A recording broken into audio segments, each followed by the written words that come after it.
Uče tek prve riječi, ali ide im vrlo dobro. Učenici, studenti, svi su pohrlili na tečaj kineskog jezika.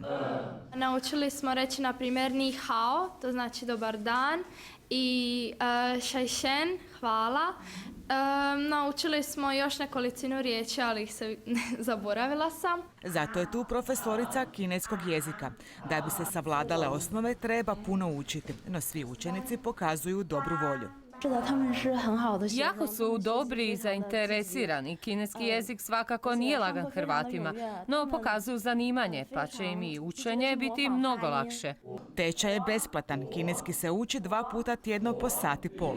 Radimo sve preko prezentacija i za domaći rad dobijemo isto tako zvučnu snimku onoga što radimo na satu, tako da nam je lakše ponavljati. Tek smo počeli, tako da najteži dio vjerojatno nas tek čeka.